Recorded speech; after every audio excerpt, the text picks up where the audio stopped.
Most of the cases in this series end in a courtroom. Someone is named, someone is charged, and a country says out loud what happened and who did it. The 4 cases in this compilation never got that moment. In each one, the person responsible was never put on trial, and the families were left holding a question that no verdict was ever going to close. We start in a quiet Tokyo suburb, where a killer murdered the 4 members of the Miyazawa family in December 2000 and left behind more physical evidence than almost any unidentified suspect in Japanese history. 25 years on, he has never been identified, and the reward for him sits unclaimed. Then to Kabukicho, September 2001, where 44 people died in a narrow 4-story building. Police concluded in 2008 that the fire was most likely deliberately set, but no suspect was ever identified. The only convictions were for negligence, and every sentence was suspended. Then to Osaka in 2021, where a man set fire to a psychiatric clinic and died of his own injuries 2 weeks later, taking his reasons with him. And finally, Amagasaki, where the woman at the center of at least 8 deaths took her own life in detention before her trial could begin. 4 cases, no verdict in any of them. It's New Year's Eve, 2000. Somewhere in the quiet western suburbs of Tokyo, a family of 4 is going to be murdered tonight. The killer who does it will leave behind more physical evidence than almost any unidentified suspect in Japanese criminal history. DNA, fingerprints, clothing, his own belongings, even a biological sample from the bathroom. He will eat their ice cream, he will drink their tea. He will sit down at the father's computer, and then, sometime before dawn, he will slip out of the house and vanish completely. 25 years later, he has never been identified. More than 5 million fingerprints have been compared. More than 1 million DNA samples checked. A reward worth 20 million yen, the largest in Japanese history, sits unclaimed. And the case has changed Japanese law forever because a country that watched this happen refused to accept that a murderer could one day walk free on a technicality. This is the story of the Setagaya family murder. The Miyazawa family lived in Kamisoshigaya, a residential neighborhood in the Setagaya ward of western Tokyo. The kind of area full of narrow streets, small parks, and quiet neighbors who keep to themselves. Their house was a narrow 3-floor structure with a garage on the ground level. The family's living spaces above, and an attic at the top that served as the parents' bedroom, accessible by a folding ladder. Mikio Miyazawa was 44 years old, a salaryman. His wife, Yasuko, was 41. Their daughter, Nina, was 8. Their son, Rei, was 6.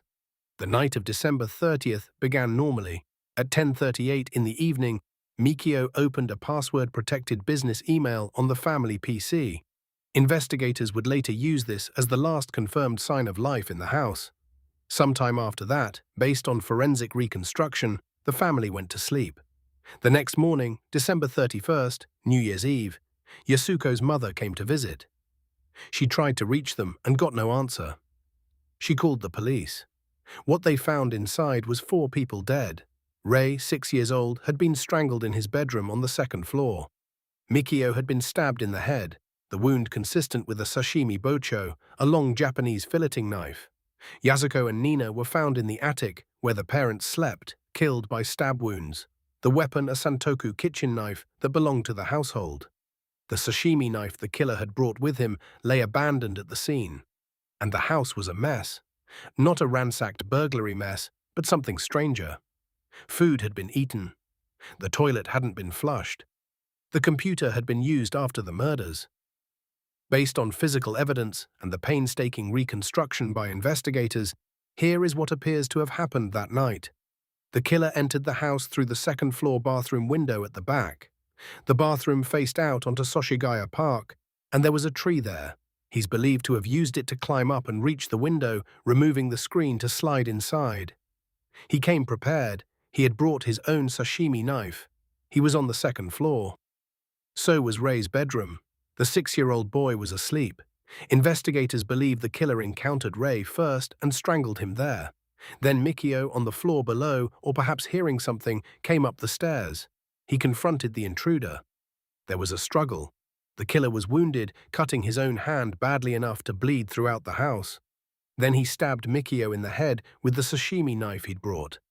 The wound was fatal. Yasuko and Naina were sleeping in the attic above.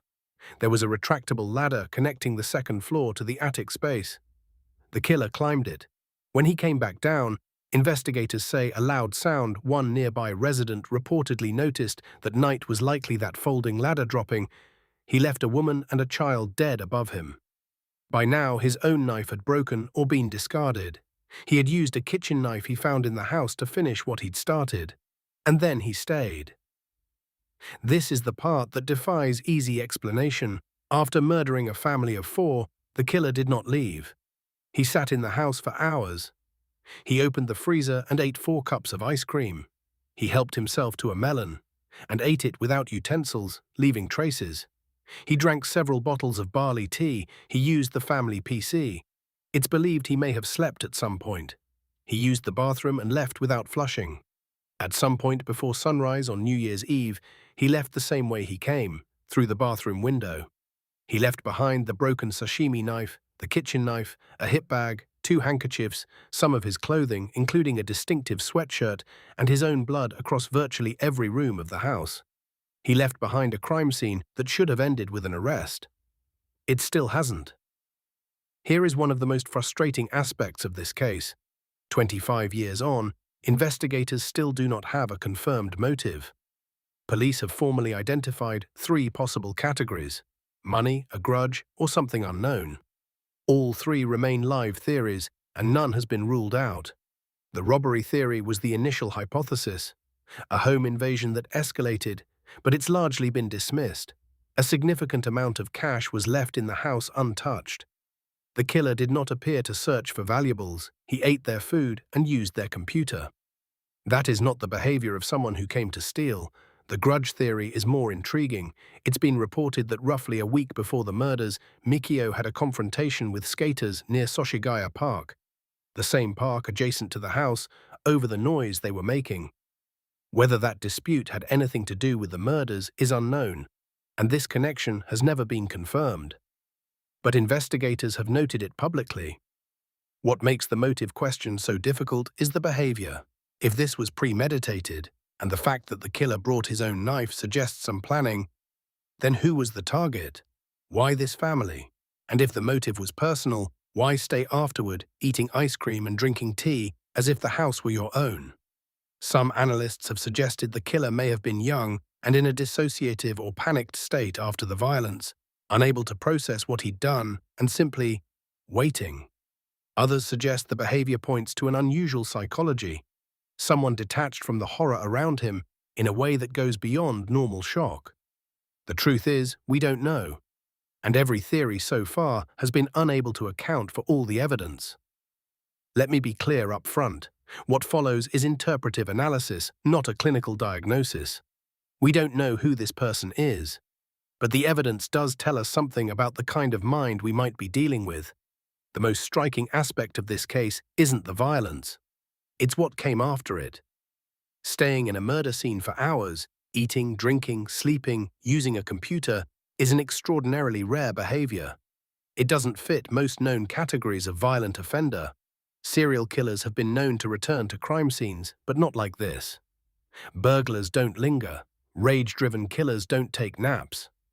What it could suggest is a profound dissociation, a mind that compartmentalized the killing so thoroughly that, within a short time, the person was able to treat the house as if it were neutral space. Or it could suggest something else, a kind of control, even comfort, in environments where he held total power. Whatever he was feeling in those hours, fear of discovery does not appear to have been his dominant state. There's also the matter of the DNA. Analysis of blood found at the scene, the killer's own blood from the wound on his hand, revealed something unusual. His mother's side appears to be of European descent, possibly from a country near the Mediterranean or Adriatic Sea. His father's side carries a Y chromosome haplogroup common in East Asia, appearing in roughly 1 in 4 or 5 Koreans, 1 in 10 Chinese, and 1 in 13 Japanese. This suggests a young man of mixed heritage, which in Japan in 2000 would not have been common, and might point towards someone who moved between cultures, who perhaps grew up partly abroad. Supporting that theory are some of the physical clues left in the hip bag, traces of sand that were analyzed and found to match soil from the Nevada desert, specifically the area around Edwards Air Force Base in California. It's speculated, not confirmed, that the killer may have had some connection to that region, perhaps a U.S. military family, perhaps time spent in the American Southwest. It's said that the clothing and the sashimi knife left at the scene were traced to purchases in Kanagawa Prefecture, which includes the area around the large U.S. military base in Yokosuka and Zama. And one of the handkerchiefs he left behind carried the scent of Draca Noir, a cologne that in Japan at that time was marketed primarily toward young men in Western-influenced social circles. None of these threads have yet connected to a name. But together they sketch an outline, a young, possibly mixed heritage man with ties to foreign cultures who may have spent time near American military installations, who carried an expensive cologne and planned enough to bring a weapon, but whose behavior after the killings suggests something deeply unresolved in his psychology.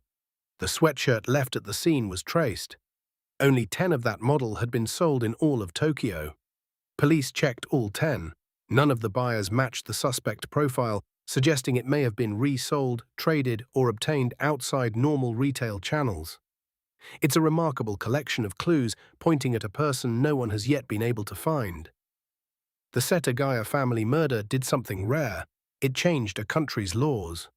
The case became a cause célèbre for abolishing Japan's statute of limitations for murder. At the time of the killings, the limit was 15 years for crimes carrying the death penalty. As the 15th anniversary approached in 2015 and the case remained open, the outcry was significant enough that Japan had already acted. In 2010, the Diet abolished the statute of limitations entirely for crimes that could merit capital punishment. It was the first time in over a century that Japan had made such a change. This family, in death, made it impossible for their killer to ever legally walk free on a technicality, no matter how much time passes. Rei, Nina, Yasuko, and Mikio Miyazawa were 4 people living an ordinary life in a quiet neighborhood. They went to sleep one night and never woke up. Yasuko's mother came the next morning to ring in the new year with her family. 25 years on, a group called Sora no Kai, a support and advocacy organization connected to this case, continues to push for expanded DNA legislation in Japan, arguing that a broader national database might finally produce the match that 1 million comparisons so far have failed to find. In December 2024, they formally petitioned for a law specifically expanding the scope of DNA collection. Police continue to investigate. The reward of 20 million yen, the largest in Japanese history for a criminal case, remains unclaimed. Somewhere, the man who did this is still out there. He would be somewhere between his early 40s and his early 60s today. He has lived his entire adult life carrying this, and somewhere in Japan, or perhaps not in Japan at all, he has never been asked to answer for it. 4 members of a family deserve better than that. If this story stayed with you, subscribe, because understanding these cases, sitting with the discomfort of what goes unresolved, is one of the few things we can still do for the people they left behind. It's just after 1 in the morning on a Saturday, and Kabukicho is still very much alive. This is the corner of Tokyo that never sleeps. Neon signs blazing, hostess bars packed, mahjong parlors full of late-night players grinding through hands of cards. The streets outside hum with noise and footsteps. Nobody inside a narrow 4-story building on one of the side alleys is thinking about fire exits. They never got the chance. 44 people died in that building before sunrise, and more than 20 years later, nobody has been arrested for starting the fire. This is the story of the Kabukicho building fire, one of the deadliest and least talked about disasters in modern Japanese history. At approximately 1 a.m. on Saturday, September 1, 2001, a fire broke out inside the Myojo 56 building, a narrow, 4-story structure on a side street in the Kabukicho Entertainment District of Shinjuku, Tokyo. The building's name means bright star. It was barely 5 meters wide and about 16 meters deep, the kind of cramped footprint you find everywhere in Kabukicho, where every square meter of floor space generates revenue. 47 people were inside at the time the fire started. 19 of them were on the third floor in a video mahjong parlor. 28 more were on the fourth floor in a cabaret-style hostess bar. This was a Saturday morning crowd, workers winding down, gamblers deep in their games, staff at their stations. The fire started near the elevator area on the third floor. It spread with alarming speed. There was only one interior staircase in the building, and when people tried to reach it, many found their path blocked. A number tried to escape through the windows on the upper floors, but those windows had been covered over with advertising signs. Firefighters arrived and fought the blaze for 5 hours before it was extinguished. When they got inside, they found 16 people dead on the third floor and 28 dead on the fourth. 3 more people were injured, including at least one who jumped from an upper floor. 44 dead, the 5th deadliest fire in post-war Japanese history. The main cause of death, investigators determined, was not the flames. It was carbon monoxide poisoning. The people inside the upper floors were overwhelmed by toxic smoke before they could reach any exit. They didn't burn. They suffocated in the dark while the only staircase out was blocked and the only windows were sealed behind signs. To understand how 44 people died in one building, you have to understand what that building was. The Myojo 56 building was a Zakio Biru, a mixed-use building, the kind of compact multi-tenant structure common throughout Kabukicho and Japan's entertainment districts generally. Multiple businesses crammed into multiple floors of a single narrow building, each operating independently, each with its own patrons, its own staff, its own cash economy. Buildings like this had been built and subdivided and subleased throughout Kabukicho for decades. They were the economic backbone of the district's nightlife, packed in tightly together, often operating well outside the reach of routine inspection. And here's the thing, the Myojo 56 building had been inspected. Fire safety inspectors had flagged violations at this property as early as 1999, 2 full years before the fire. Their reports documented what they found. Stairwells being used as storage space, crowded with lockers and boxes that narrowed the only escape route. Fire doors that were supposed to close automatically on detection of smoke, not closing properly. Emergency escape ladders that should have been accessible from upper floors, absent. And the windows on the 3rd and 4th floors, which under fire regulations were supposed to be available as emergency egress points, plastered over with advertising signage for the businesses inside. None of it had been fixed. When the fire started near the elevator shaft on the 3rd floor, everything that had been ignored for 2 years became lethal in minutes. The staircase was blocked. The fire doors failed. The smoke moved upward and filled the 4th floor. It said that a backdraft may have contributed, that when someone opened a door on the 3rd floor in those first terrible minutes, a surge of oxygen intensified the flames. This hasn't been officially confirmed, but it fits the pattern of rapid spread the fire showed. The building burned for 5 hours. Outside, firefighters fought through the night. Inside, 44 people never made it out. The fire is officially listed as suspected arson. Tokyo Metropolitan Police concluded in July 2008, after 7 years of investigation, that the blaze had been deliberately set. But they could not identify a suspect, and no arrest was ever made. The origin and motive of the fire, if it was indeed arson, remain unknown. What is not in dispute is the negligence that turned a fire into a massacre. 6 people were arrested on charges of professional negligence, resulting in death. 2 were executives of Kurume Kosan, the company that managed the building, Shigeo Sagawa, a board member in his mid-60s, and Kazuo Yamada, the company president. The operators of the businesses inside were also charged.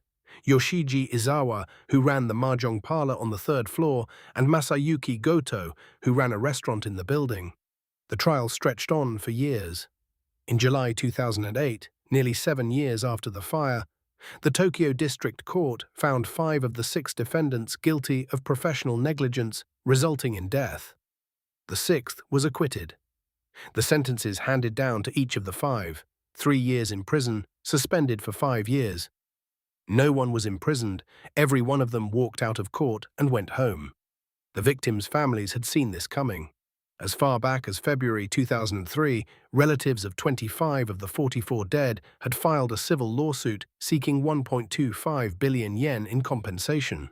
But the lawsuits and the criminal trial alike sat in the shadow of something that went largely unreported. Several families of the dead had been subjected to public ridicule and blame. Their loved ones had been in a hostess bar, in a mahjong parlor, in Kabukicho, and so, in some corners of Japanese public opinion, their deaths were treated as, in some way, their own fault. One bereaved family member later described being told publicly that people who frequent that kind of place have no right to complain. So the why of this story has two layers. First, 44 people died because the people responsible for maintaining that building chose, year after year, not to fix documented fire safety violations. The cost of compliance was more inconvenient than the risk of a fire. That calculation, made quietly, never stated aloud, is what killed them.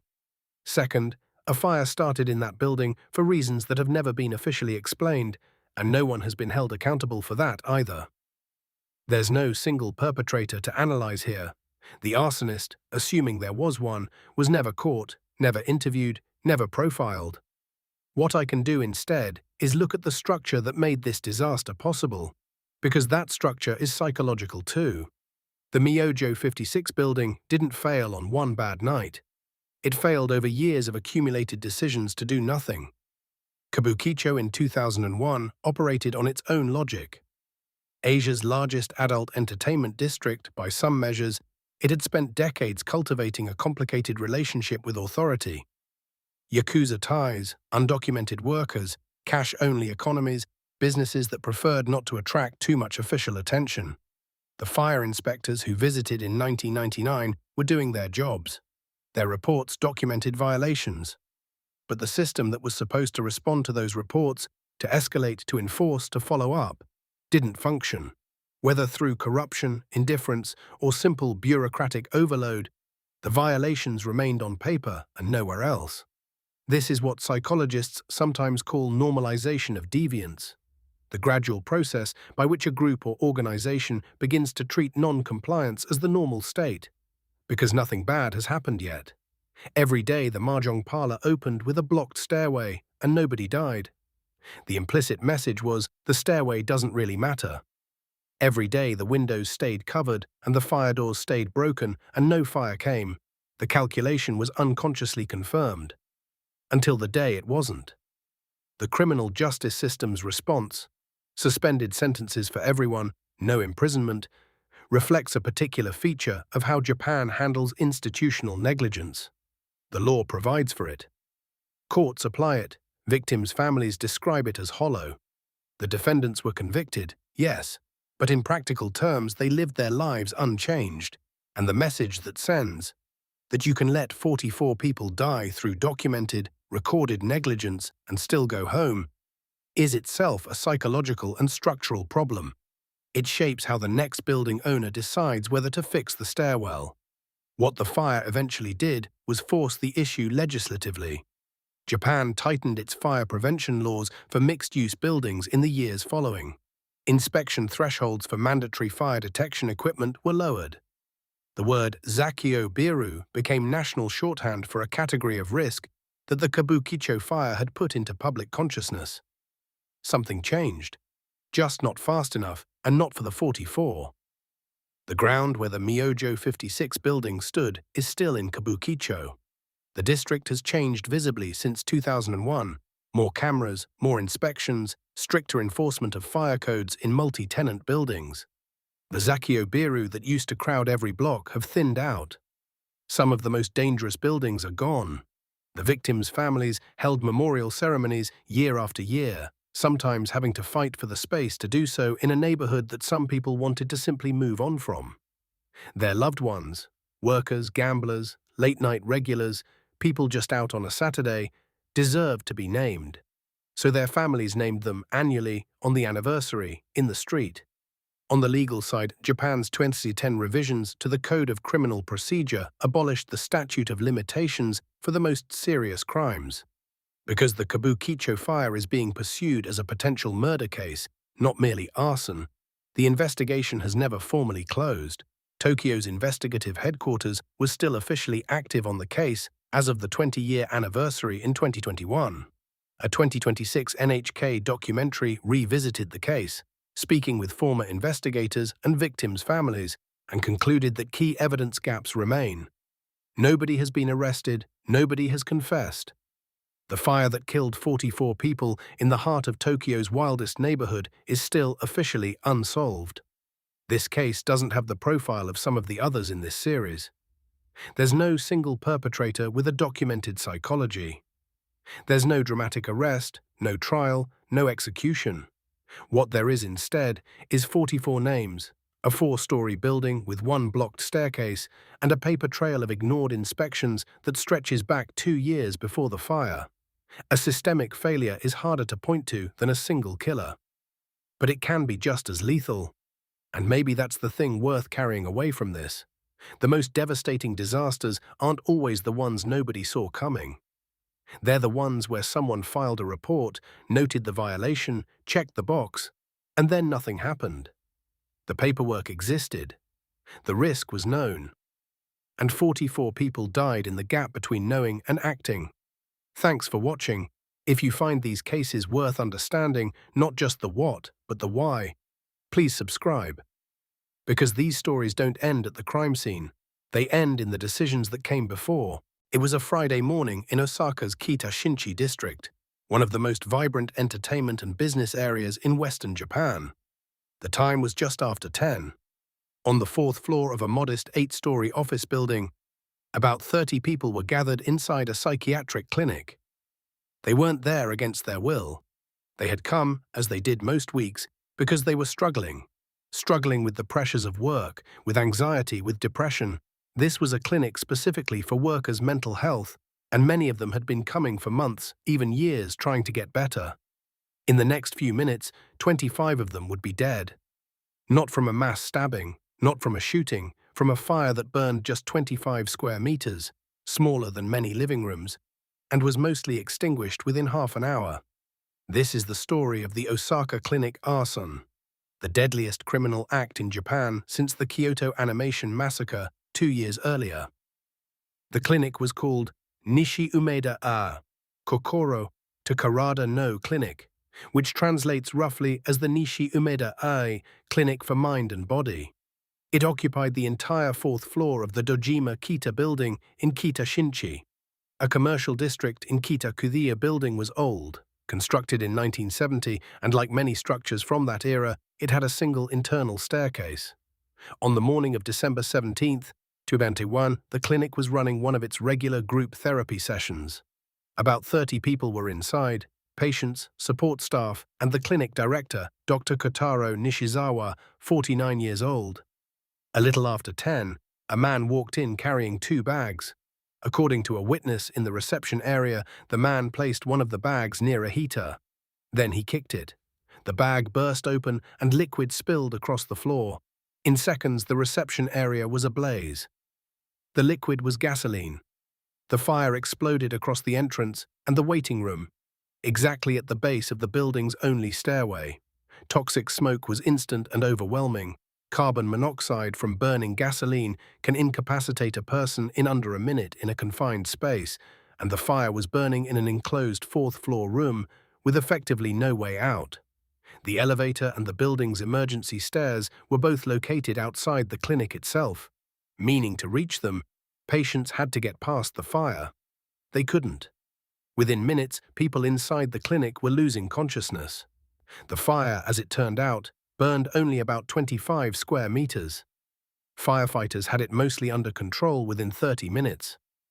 But by then, it was too late for everyone inside. 24 patients in the group therapy session died, asphyxiated by carbon monoxide. Dr. Nishizawa died alongside them. One person managed to escape with injuries. The man who had set the fire was still in the clinic when it was extinguished. He was pulled out alive, with severe burns over much of his body. His name was Morio Tanimoto. He was 61 years old. He never regained consciousness.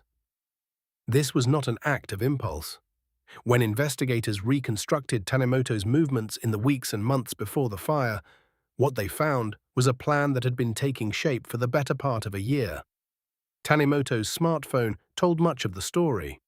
According to investigators, he had been photographing and recording the area around the clinic as far back as February 2021, 10 months before the attack.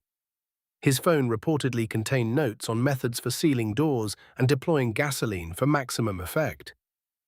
He had collected newspaper clippings about other fire attacks, including the 2019 Kyoto animation studio arson, in which a lone attacker had used gasoline in a building with limited exits and killed 36 people. Investigators came to believe Tanimoto had been deliberately studying that case.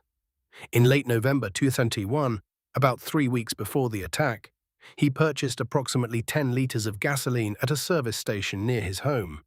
And on the morning of December 17th, roughly 30 minutes before he walked into the clinic, police believe he set a small fire at his own residence. It appears this was a test, a check to confirm the gasoline would ignite the way he expected. It said that his smartphone calendar contained an entry for that date relating to checking whether a lighter would ignite. In the coldest possible terms, it was a checklist item. He arrived at the clinic shortly after 10 that morning, carrying 2 bags. A witness described watching him set the bags down near the heater with a deliberateness that, in hindsight, was the last moment when anything could have been different. Then he kicked one of the bags over. The liquid spread, the heater ignited it. The rest took seconds. One detail investigators found particularly significant. The day before the attack, the emergency exit door of the clinic had been found sealed with adhesive tape on the outside. Staff removed the tape without knowing what it meant. It has not been formally confirmed who placed it there, but given the timing and the evidence of premeditation, investigators took note of it. Here is where this story becomes something harder to sit with, because the motive was never established. Morio Tanimoto never regained consciousness in hospital. He died on December 30th, 2021, 13 days after the fire. He never gave a statement. He was never charged. He was never tried. The Osaka District Prosecutor's Office formally closed the case after his death because there was no one left to prosecute. So we are left with what the evidence suggests, rather than what a trial or confession could confirm. The picture that emerged from his life was one of absolute collapse. At the time of the fire, Tanimoto's apartment had no electricity and no gas. His utilities had been cut off. His bank account was at 0. He had, by every material measure, nothing left. He had been a metal worker. According to reporting, he trained at his father's sheet metal factory in Osaka after finishing high school, but left when his brother took over the business.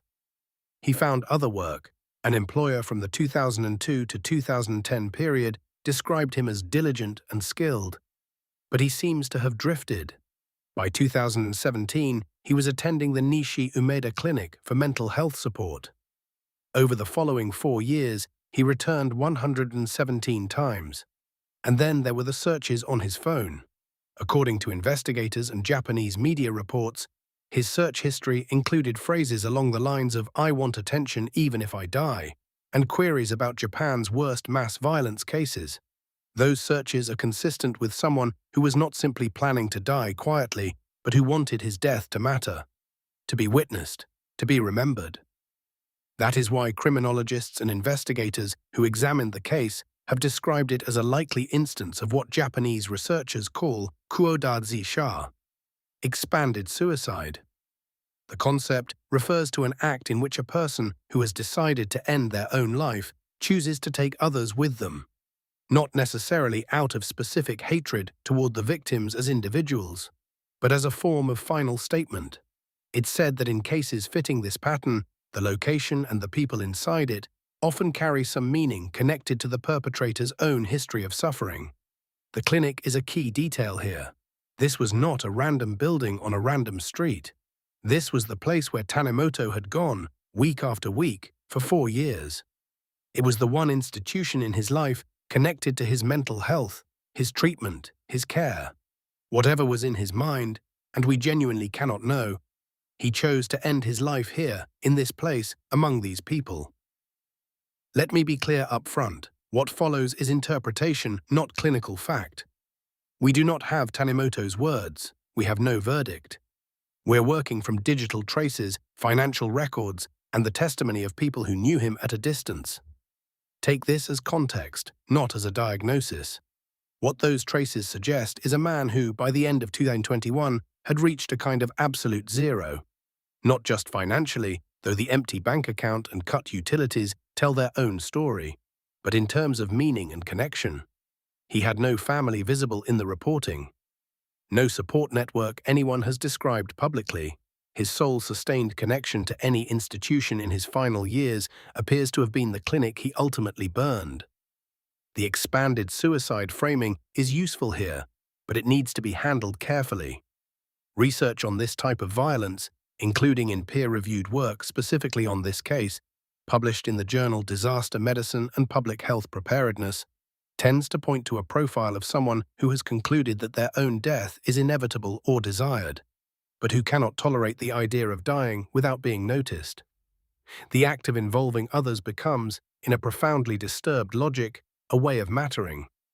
The phone search for attention, even if I die, fits that framework almost precisely. There is also the Kyoto animation parallel. Tanimoto had been collecting information about that attack for months.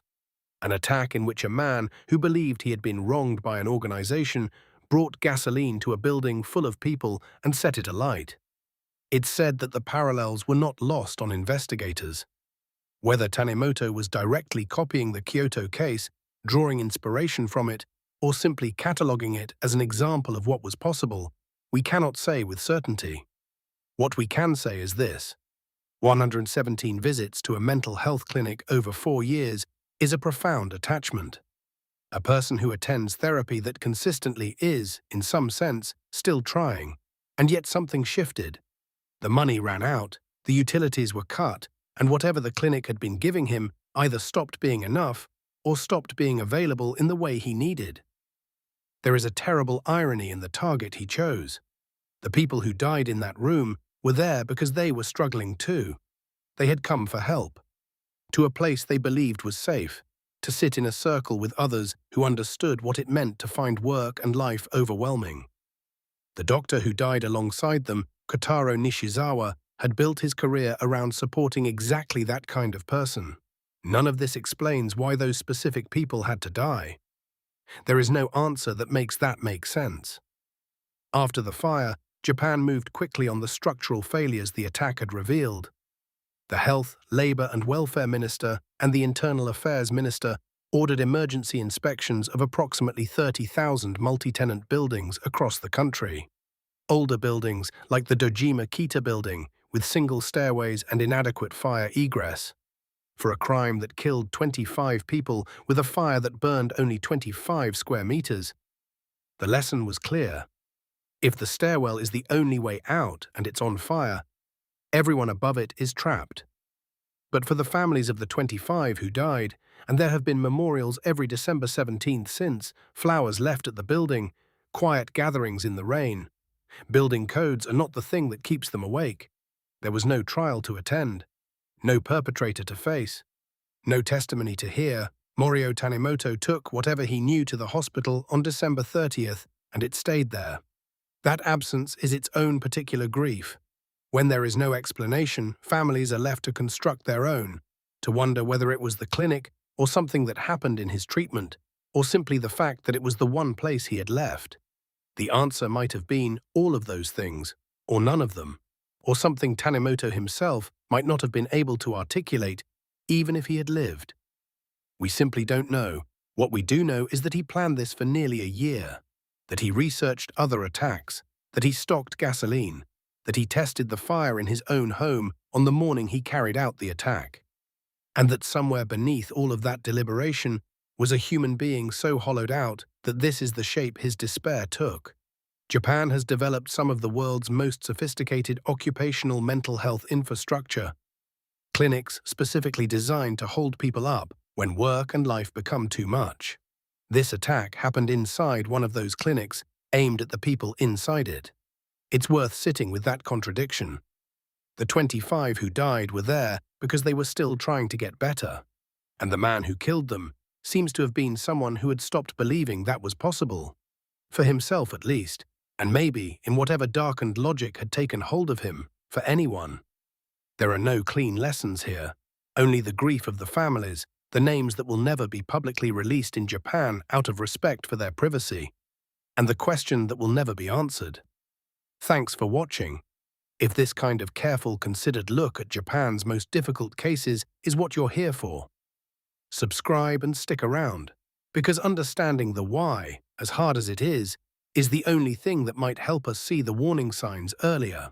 When police in Japan's Hyogo prefecture pulled a steel drum from the waters of Okayama Harbor in October 2011, they knew something was wrong before they even cracked it open.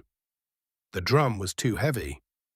And when they did open it, they found what they feared: a body sealed in concrete. The victim was a man named Jiro Hashimoto.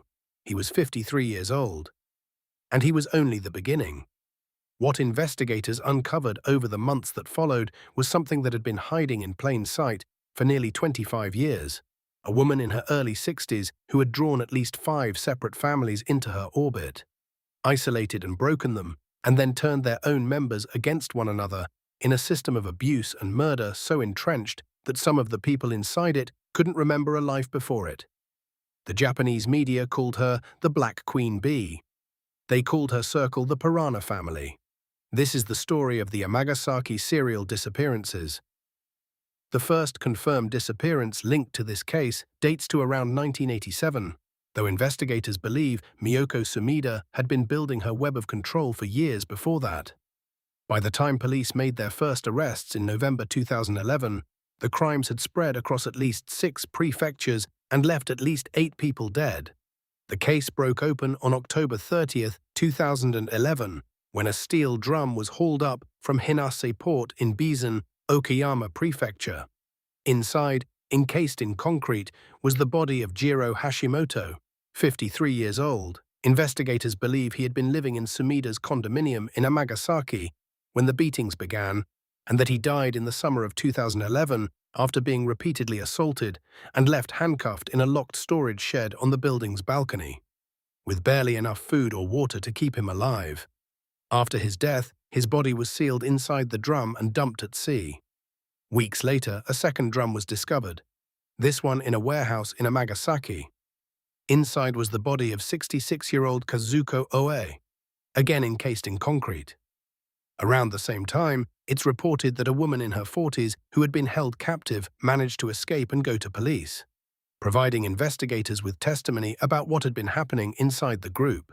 Whether her account or the drum discoveries triggered the final move is not entirely clear from the public record, but on November 7, 2011, police arrested Miyoko Sumida and 7 of her associates. She was 63 years old. The investigation that followed revealed a pattern that spanned decades and geography. Across Hyogo, Kochi, Kagawa, Okayama, Shiga, and Kyoto prefectures, investigators found evidence of a criminal operation unlike most Japan had seen. 5 separate families were believed to have been fractured and absorbed by Sumida over the years. Bodies were found in drums, inside warehouses, and in coastal waters. The total confirmed death toll stood at a minimum of 8. And investigators suspected the true number was higher. The key to this case is not the violence. Violence was always present, but it was a mechanism, not an end in itself. The real machinery was psychological. It said that Sumida had an unusual ability to identify vulnerability in people. She would enter someone's life, sometimes through geographic proximity, sometimes through a dispute that gave her leverage, and begin making herself essential. Bit by bit, she cut the person off from anyone outside her immediate orbit. Family members who resisted were targeted next.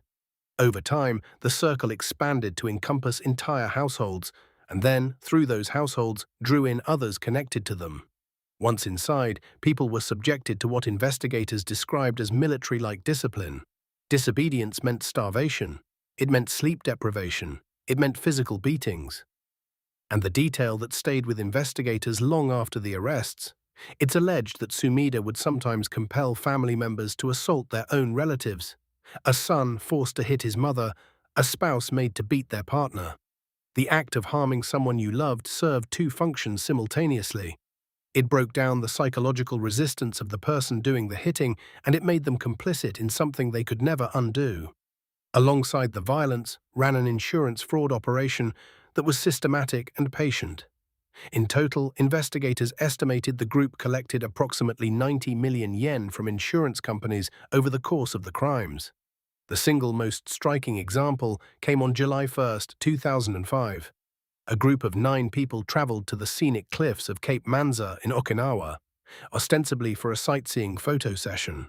Standing near the edge of a 30-meter drop to the sea, a 51-year-old man named Hisayoshi Sumida fell to his death. The death was recorded as accidental. Following it, his wife Mieko received 90 million yen in life insurance payouts from 2 separate companies.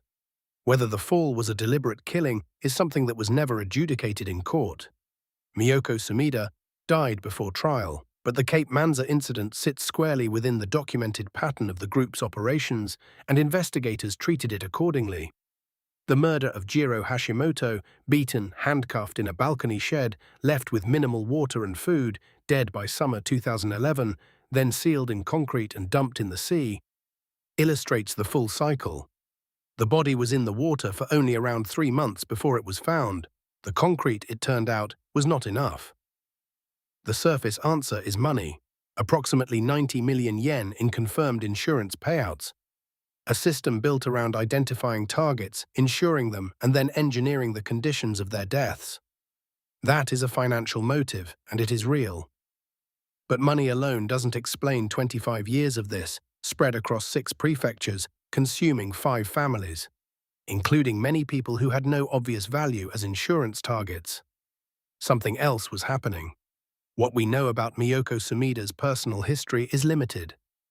It's said that her father worked as a plasterer and her mother had connections to the geisha world, a background, in other words, where stability was fragile and surface presentation mattered. Beyond that, documented biographical details are scarce, and anything more specific would be interpretive rather than confirmed. What the record does show clearly is this: Sumida exercised control for its own sake. The accounts from investigators and those who testified describe not merely a financial schemer, but a woman who demanded absolute submission from everyone around her. It's reported that no one in her orbit, not blood relatives, not those drawn in from outside, could openly challenge her without consequences. The hierarchy was total, and its maintenance required constant enforcement. The piranha family label that Japanese media gave the group is vivid, but it's also accurate in one specific sense. Piranhas strip something down to nothing while working in concert.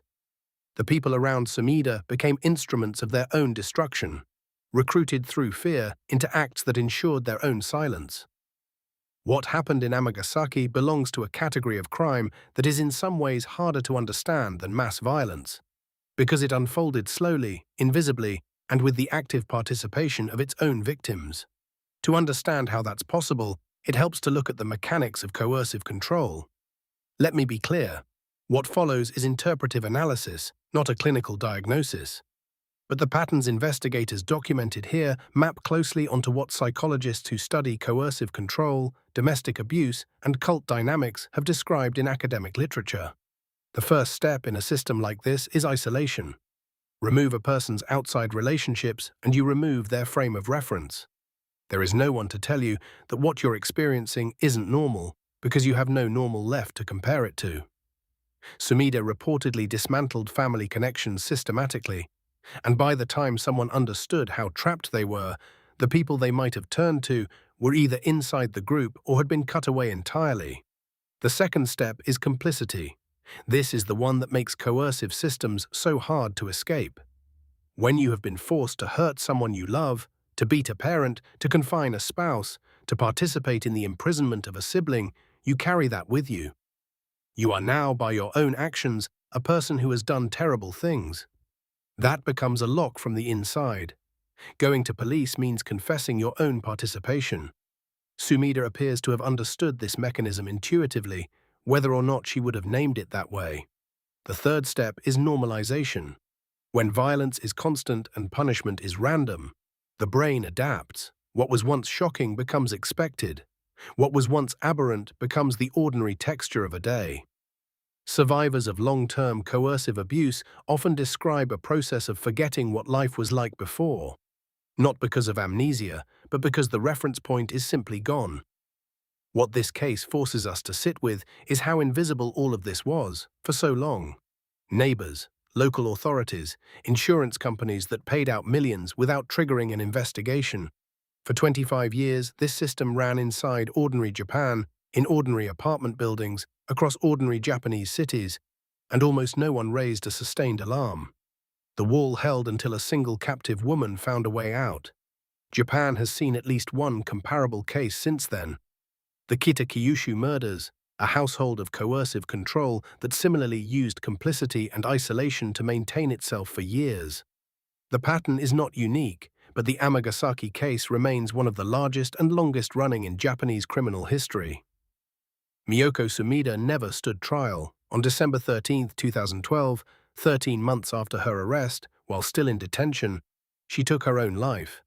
The complete accounting of what she directed will never happen in a courtroom, and answers to questions about the earliest victims may never come. But the people who worked alongside her did face justice. Lee Masanori, Sumida's cousin, described in court as the group's most physically violent enforcer, was sentenced to life imprisonment. Rui Sumida, a daughter-in-law who was herself reported to have been a victim of abuse within the group, received 23 years. Kentaro Sumida, Mieko Sumida, and Jong Raitaro, Sumida's common-law partner, each received 21 years. Yutaro Sumida received 17 years. Koji Nakashima received 15. The crimes were later documented in a Japanese book titled Kazoku Gui, which translates roughly as Family Devourer. That title gets at something the case numbers and courtroom verdicts cannot quite capture. This was not just a murder scheme. It was a system designed to eat through the tissue of family itself, to convert the people who loved one another into instruments of one another's suffering, until nothing remained but compliance and fear. There is no tidy lesson at the end of a story like this. No single warning sign that could have stopped it. No one policy that would have caught it earlier. What 25 years of silence required was sustained invisibility. And that invisibility was maintained partly through terror and partly through the simple fact that people on the outside didn't look. Some of that is structural. There are things institutions could do better, connections that could be made sooner between disappearances across prefectures and insurance claims across companies. But some of it is more human than that. People living inside coercive systems rarely announce it. They often can't. The silence that protects those systems is not indifference, it's survival. If any part of this story resonated with you, it might be because you've sensed something you couldn't name about someone around you. Not a drumbeat of obvious signs, just a quiet disappearance, a person who stopped showing up, a family that closed in on itself. Those things don't always mean anything, but sometimes they do. Thanks for watching. Stick around. There are more stories here that don't make the headlines they should.